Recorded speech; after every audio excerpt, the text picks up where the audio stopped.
Matthieu, chapitre 6. Gardez-vous de pratiquer votre justice devant les hommes pour en être vus, autrement vous n'aurez point de récompense auprès de votre Père qui est dans les cieux.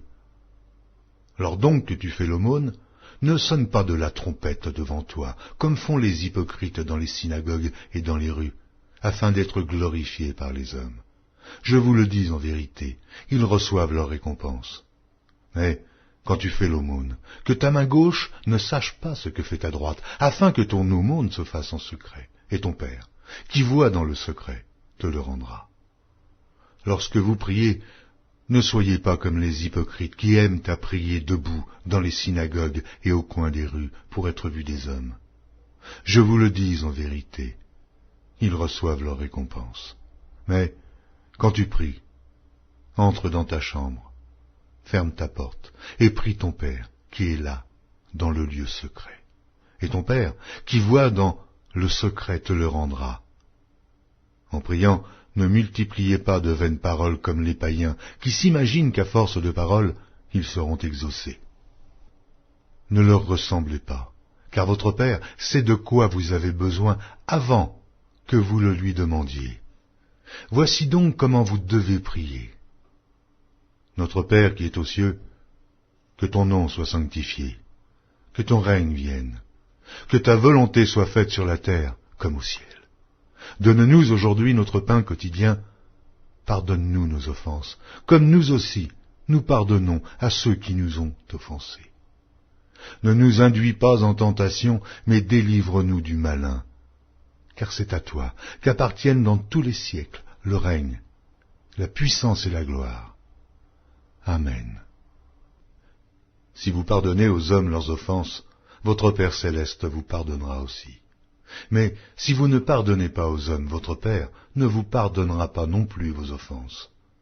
Lorsque vous jeûnez, ne prenez pas un air triste comme les hypocrites qui se rendent le visage tout défait pour montrer aux hommes qu'ils jeûnent. Oh, je vous le dis en vérité, ils reçoivent leur récompense. Mais quand tu jeûnes, parfume ta tête et lave ton visage, afin de ne pas montrer aux hommes que tu jeûnes, mais à ton Père, qui est là, dans le lieu secret, et ton Père, qui voit dans le secret, te le rendra. Ne vous amassez pas des trésors sur la terre, où la teigne et la rouille détruisent, et où les voleurs percent et dérobent. Mais amassez-vous des trésors dans le ciel, où la teigne et la rouille ne détruisent point, et où les voleurs ne percent ni ne dérobent. Car là où est ton trésor, là aussi sera ton cœur. L'œil est la lampe du corps. Si ton œil est en bon état, tout ton corps sera éclairé. Mais si ton œil est en mauvais état, tout ton corps sera dans les ténèbres. Si donc la lumière qui est en toi est ténèbre, combien seront grandes ces ténèbres? Nul ne peut servir deux maîtres, car ou il haïra l'un et aimera l'autre, ou il s'attachera à l'un et méprisera l'autre. Vous ne pouvez servir Dieu et Mammon. C'est pourquoi je vous le dis, ne vous inquiétez pas pour votre vie, de ce que vous mangerez, ni pour votre corps, de quoi vous serez vêtus. La vie n'est-elle pas plus que la nourriture et le corps plus que le vêtement? Regardez les oiseaux du ciel. Ils ne sèment ni ne moissonnent, et ils n'amassent rien dans des greniers, et votre Père céleste les nourrit. Ne valez-vous pas beaucoup plus qu'eux? Qui de vous, par ses inquiétudes, peut ajouter une coudée à la durée de sa vie? Et pourquoi vous inquiétez au sujet du vêtement? Considérez comment croissent les lys des champs. Ils ne travaillent, ni ne filent. Cependant, je vous dis que Salomon même, dans toute sa gloire, n'a pas été vêtu comme l'un d'eux. Si Dieu revêt ainsi l'herbe des champs qui existe aujourd'hui et qui demain sera jetée au four, ne vous vêtira-t-il pas à plus forte raison, gens de peu de foi?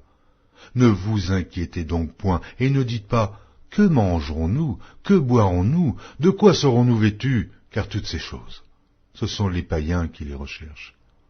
Votre Père céleste sait que vous en avez besoin.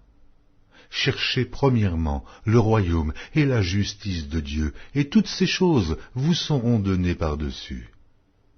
Ne vous inquiétez donc pas du lendemain, car le lendemain aura soin de lui-même. À chaque jour suffit sa peine.